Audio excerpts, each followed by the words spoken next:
پوچھئے اور خواجہ کے در کا ایک میں ادنا غلام ہو، خواجہ کے در کا ایک میں ادنا غلام ہو، آزاد ہوں بس اس کے سوا کچھ نہ پوچھئے، آزاد ہوں بس اس کے سوا کچھ نہ پوچھئے۔ اور اختر فضائے خلد بری خوب تر سہی، اختر فضائے خلد بری خوب تر سہی، مگر شہر نبی کی آب و ہوا کچھ نہ پوچھئے، شہر نبی کی آب و ہوا کچھ نہ پوچھئے۔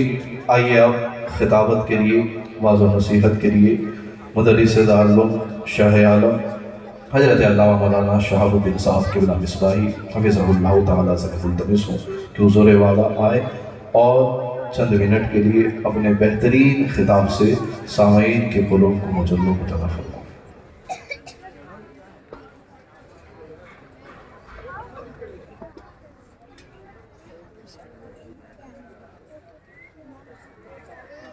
معزز و محتشم علماء کرام، خصوص مولانا اشرف رضا صاحب قبلہ و مولانا نصیب صاحب و مدرسین مدرسہ بزم الہی، السلام علیکم ورحمۃ اللہ وبرکاتہ۔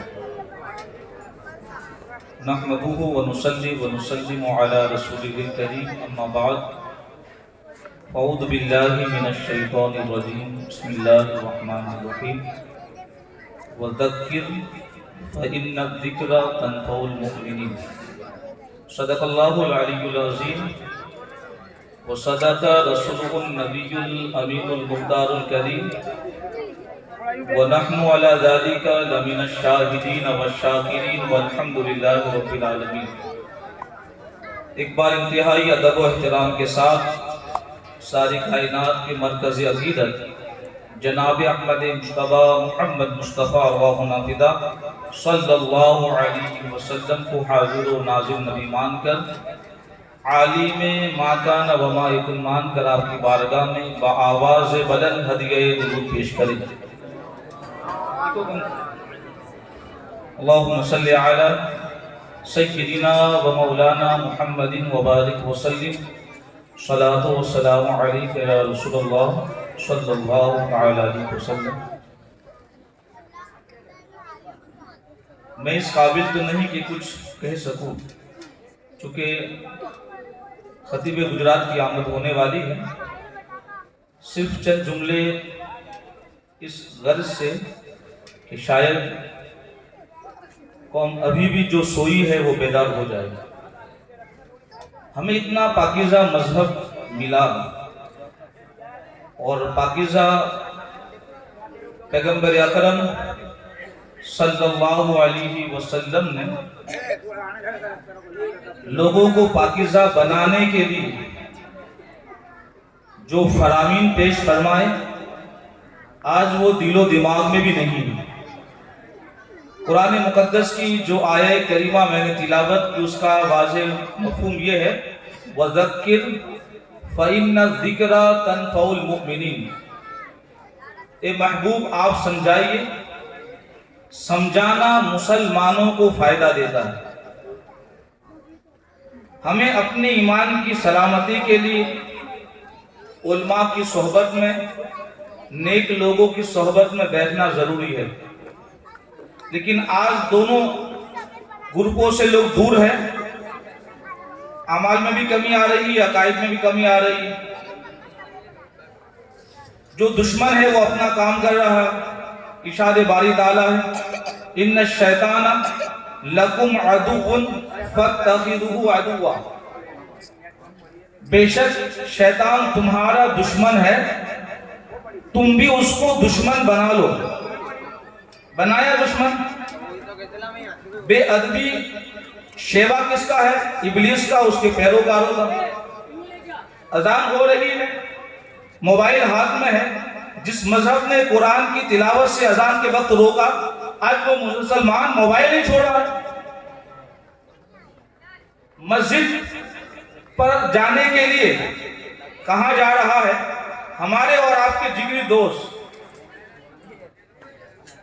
اگر بار بار کال کرے، بار بار آپ کی توجہ بھی ہے، آپ کے ہاتھ میں موبائل ہے، وہ کسی ذریعے سے اسے معلوم بھی ہو گیا، وہ کچھ دنوں تک ناراض ہو جائے گا آپ سے کہ جان بوجھ کر آپ نے میرا کال نہیں اٹھایا۔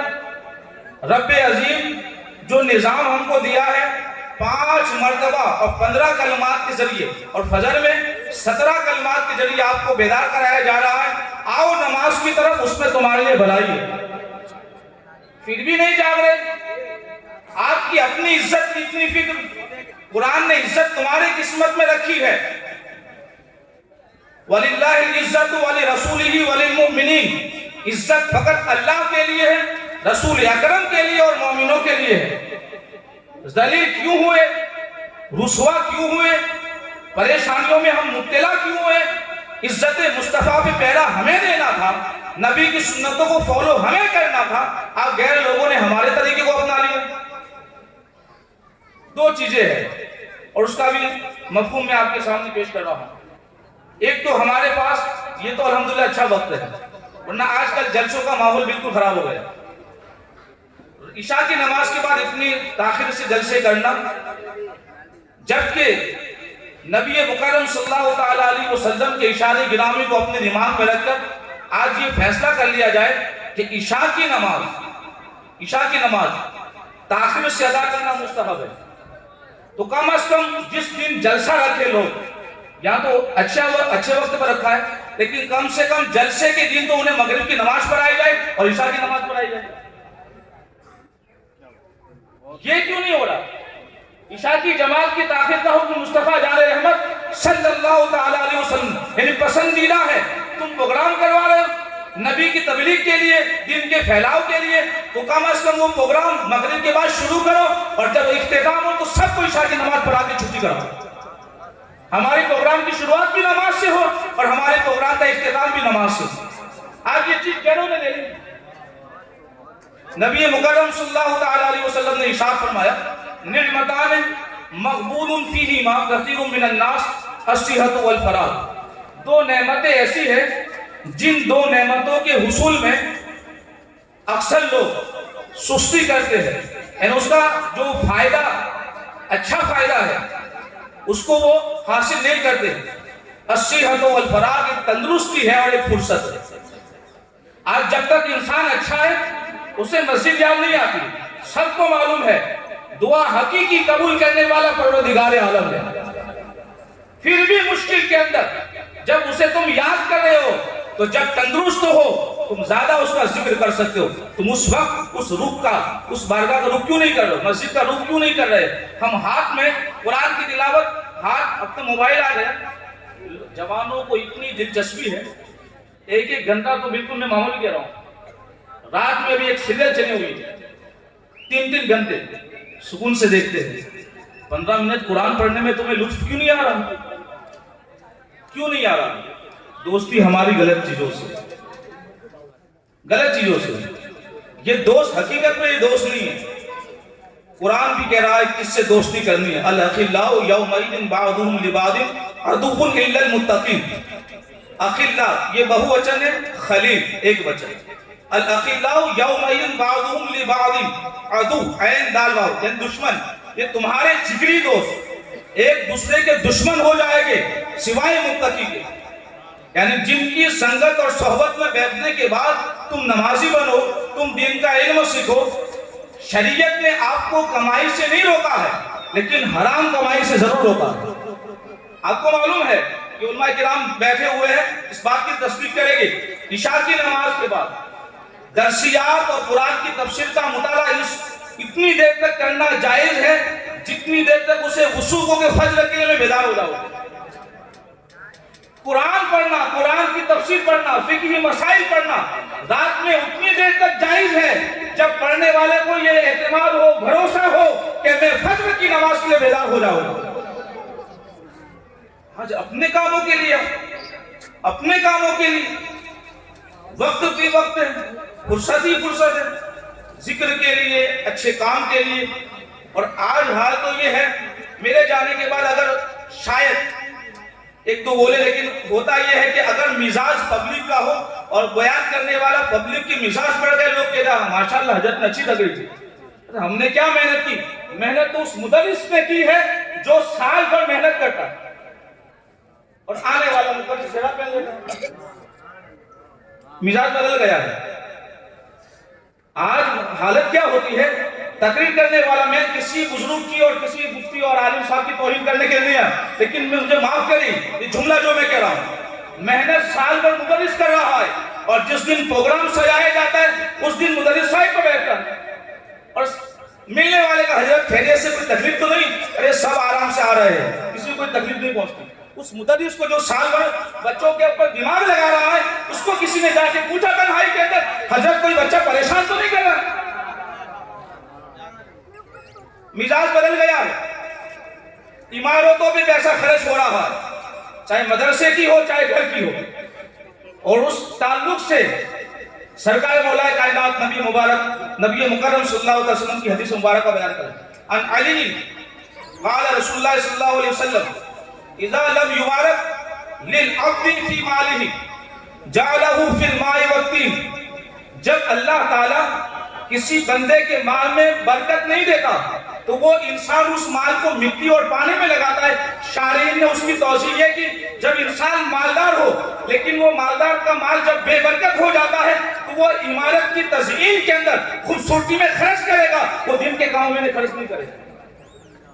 اب دیکھیے بے برکتی کی بات نبی مکرم صلی اللہ تعالی علیہ وسلم نے 14.5 سال پہلے فرمائی کہ جو انسان کمائے لیکن اس کے مال کی بے برکتی یہ ہے کہ وہ اپنا سارا پیسہ عمارت میں خرچ کرتا ہے. آج گھروں میں بھی اپنے بچوں کی تعلیم کے لیے لوگ سوچتے ہیں کہ یار اتنا پیسہ دین کی تعلیم میں دیں. آج مدرسے چلانے والے بھی معاف کرتے ہیں، عمارت شاندار بنائی جاتی ہے، ان میں پڑھانے والوں کو شاندار تنخواہ کیوں نہیں دی جا رہی؟ تکلیف دونوں کی ہے. کچھ سمجھے، کچھ ہم بھی آگے بڑھے، کچھ ان کو بھی آگے بڑھے. مستقبل جو ہمیں آپ دکھ رہا ہے، ہم نے دین کی طرف سے رخ ہٹا لیا ہے، اس لیے غیر ہمارے اوپر قابض ہونے کی کوشش کر رہا. اس دین پر کسی کا کل بھی نہیں تھا اور آج بھی نہیں، لیکن یہ سمجھو دین نے کسی پر احسان نہیں رکھا، لیکن یہ دین کا احسان ہے. اگر آج یہ جو عزت ہمیں ملی، دین کی کوئی خدمت کرنے والا خدمت کر رہا ہے تو یہ نہ سوچے کہ میں نے اتنی خدمت کر کے دین پہ احسان کیا، بلکہ دین کا یہ احسان ہے کہ کروڑوں لوگوں میں خدا تمہیں دین کی خدمت کے لیے چن رہا ہے. 3 بڑے اعظموں پر حکومت کرنے والے سرکار فاروق اعظم رضی اللہ تعالیٰ عنہ نے ایک عظیم الشان مقام پہ کھڑے ہو کے فرمایا تھا، لوگوں خطاب کے فرزند کی بچے کی حیثیت کیا تھی؟ یہ جو شان ملی ہے وہ مصطفیٰ جان رحمت صلی اللہ تعالیٰ علیہ وسلم کی غلامی کے صدقے میں ملی. وہ سرکار فاروق اعظم اپنا حلیہ اپنا لباس چینج کر کے مخلوق خدا میں جائے معلوم کرنے کے لیے کون محتاج ہے کون مفلس ہے. اور آج حال کیا ہے؟ بھیک مانگنے والوں کو سب دیتے ہیں اور جو حقیقت میں محتاج ہے ان تک کیونکہ نام نہیں ہوتا ہے، شو نہیں ہوتا ہے. ایک اور بات، یہ جو دنیا کی پوزیشن ہماری ہو گئی اس میں بیچ میں جو سب سے بڑی رکاوٹ ہو کس کی؟ شیطان کی ہے کہ نہیں؟ لیکن ہم سمجھتے نہیں. میں نے آیت ان الشیطان لکم عدو، حدیث مبارک وان عبداللہ بن مسعود قال قال رسول اللہ صلی اللہ تعالی علیہ وسلم ما منکم من احد الا وقد حکل به قرینہ من الجن و قرینہ من الملائکہ او کما قال. تم میں جو بھی انسان اس کے اوپر ایک جن مقرر کیا گیا اور ایک فرشتہ مقرر کیا. قد حکل به قرینہ من الجن، قرین کہتے ساتھی کو، یعنی جب انسان دنیا میں آتا ہے تو ہم ساتھ شیطان اس کے ساتھ آتا ہے اور ایک فرشتہ آتا ہے. شیطان کا کام کیا؟ اس کو بہکانا. فرشتے کام ہے اس کے دل میں اچھی باتیں داخل کرنا. اب یہ دان سے قد حکل به قرینہ من الجن و قرینہ من الملائکہ قالوا یا رسول اللہ قالوا وإیاک یا رسول اللہ. صحابہ نے عرض کی یا رسول اللہ کہ آپ جب دنیا میں تشریف لائے تو آپ کے ساتھ بھی ہمزاد پیدا ہوا؟ کیا آپ جب دنیا میں تشریف لائے تو آپ کے ساتھ بھی شیطان تھا؟ قال وإیایا، کہا ہاں میرے ساتھ بھی ہمزاد پیدا ہوا. ولیکن اللہ اعاننی علیہ فاسلم فلا یامرونی الا بخیر، لیکن اللہ نے میری مدد فرمائی اور میرا ہمزاد شیطان مسلمان ہو گیا، اب وہ مجھے بھلائی کا حکم دیتا ہے۔ ہم تو محفوظ نہیں ہیں۔ نبی نے فرمایا ان الشیطان یجری من الانسان مجری الدم، شیطان انسان کے خون کے بہنے کی جگہ میں نسوں میں خون دوڑ رہا ہے، شیطانی اثر بھی دوڑ رہا ہے۔ اس لیے تو حکم دیا گیا جب فجر میں بیدار ہو اور تمہیں ایسا لگے کہ تمہارے جسم پہ سستی تاری رہتی ہے تو تم اپنی ناک کو اچھی طرح سے دھل لو تاکہ شیطانی اثر کا جو اثر ہے جسم کے اندر وہ اثر ختم ہو جائے۔ پوزیشن کیا ہے؟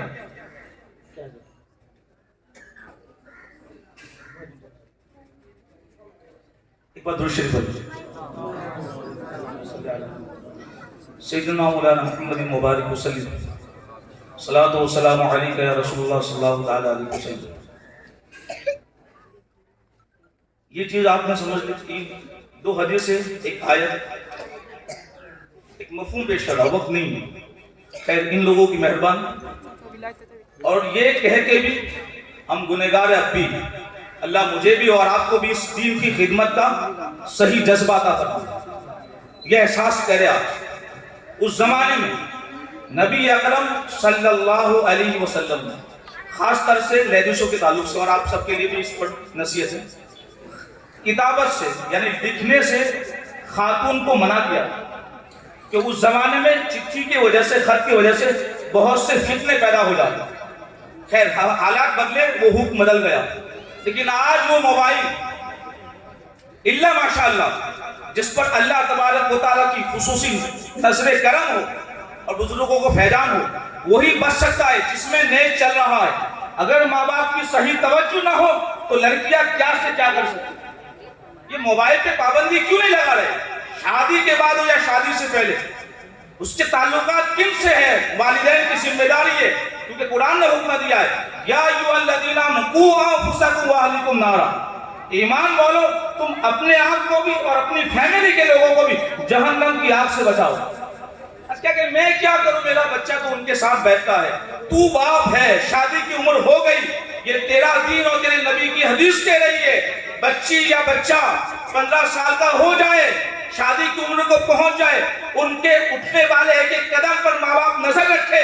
جس اسکول میں آپ تعلیم دلا رہے ماحول صحیح نہیں ہے، تعلیم چھوڑوا دے، یہ دین کہہ رہا ہے، لیکن اگر ان کی حفاظت کی ذمہ داری لے کے وقت پہ پہنچانا، چاہے کالج کی بات ہو، کہیں کی بات ہو، اگر ان کی عزت بچ سکتی ہے تو اس اسکول میں آپ اپنے بچوں کو تعلیم دلوائے، ورنہ تعلیم دلوانے کا حکم نہیں ہے، نہیں حکم ہے۔ دین دار اگر وہ رہے گا تو سارے معاملات حل ہو گئے، لیکن ہم نے خود ہی گھر میں دین کا ماحول نہیں بنایا۔ ماحول بنائے، نبی مکرم صلی اللہ تعالی وسلم ارشاد فرمائے لا تجعلوا بیوتکم المقابر، تم اپنے گھروں کو قبرستان نہ بناؤ۔ شیطان اس گھر سے بھاگتا ہے، تقرأ فیہ سورۃ البقرہ کا وقال، شیطان اس گھر سے بھاگتا ہے جس میں سورہ بقرہ کی تلاوت کی جاتی ہے۔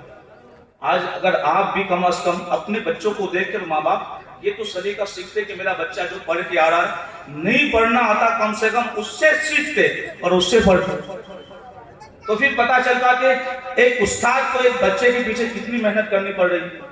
اللہ رب العزت کی بارگاہ میں دعا ہے مولا کریم مجھے بھی اور آپ کو بھی نبی اکرم صلی اللہ علیہ وسلم کی سنتوں کی اور دین کی خدمت کی توفیق عطا فرمائے۔ السلام علیکم ورحمۃ اللہ وبرکاتہ۔